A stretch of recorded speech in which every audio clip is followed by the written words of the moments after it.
Welcome to the Peasantman Athletes Meeting. We'd like to consider ourselves pioneers as one of the first races to conduct online athletes meetings. Peasantman is an officially sanctioned USAT event managed by a certified USAT race director. There will still be a mandatory race meeting the evening before the event. We'd like you to know that it is still your responsibility to know the rules of the course, but here is everything that we will be covering.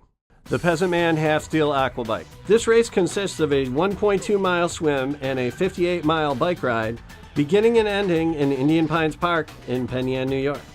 The transition area opens at 5 a.m. and closes 1/2 hour before your race. Your race starts at 7:30 a.m., so you must be out of transition area by 7 a.m. Body marking for all events starts at 5 a.m. in the transition area. When transition closes, you must go to the swim start and be counted into the water for safety reasons. The swim starts at 7:30 sharp with a cutoff time of 9:30, so you will have 2 hours to complete your 1.2-mile swim. There is one lap.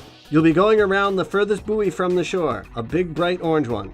When you're done with your swim, you'll exit the water through the giant orange Peasantman arch and head straight for the transition area. The Peasantman Bike Course. It's the same course for all the races. It's just a matter of how many laps you will have to do. The bike course was created by our friends at Geneva Bicycle Center. They're the official bike shop for Peasantman, and they will be here on race day for all of your biking needs. It's a 29-mile bike loop, meaning for the half-steel distance, you'll be doing it 2 times. This brings the total bike distance to 58 miles. This is what makes it a steel distance course. Each lap has 3 aid stations, so for your race, you will be passing 6 water stations. It's important to know that we will be supplying you with a race-specific colored sticker that is to be placed on the front of your helmet. Each race has a different color sticker, and this is how we tell you apart from the other racers. From the transition area, you will exit the park through the designated chute, mount your bike at the mountain line, and head on out. From Old Pines Trail, turn left onto Route 54A.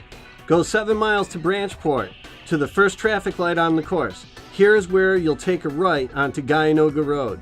Soon you'll come to the first of 3 aid stations on the right. Head through the cool scenery and go another 7 miles to Route 364. Take a left and go up a hill for a 1/4 mile. This is the only significant climb on the entire course. Then take a right on VOAK Road and go 2 miles. Take a right on Havens Corners Road and go 2 more miles. Take a left on Lovejoy Road. We call this Ken's Corners, named after Ken Gibbs, one of the course workers who has manned this intersection from year 1.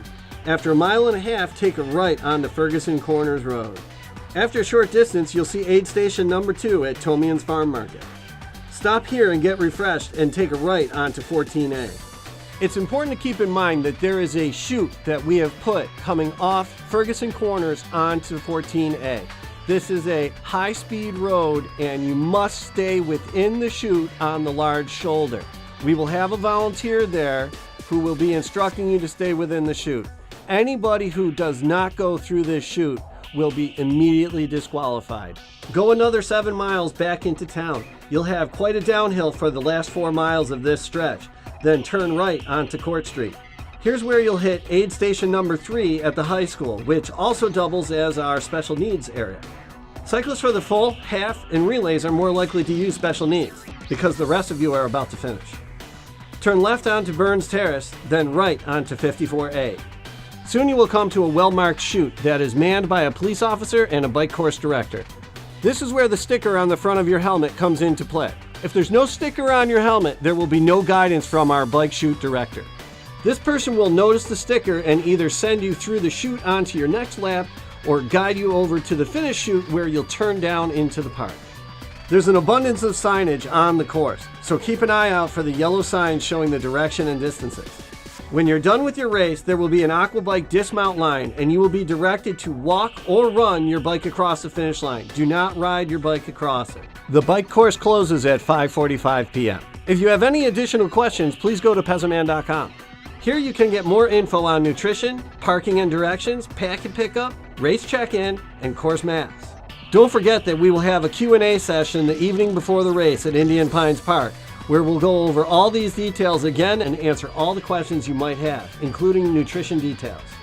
Thank you for checking out our online athletes meeting. We'll see you on race day.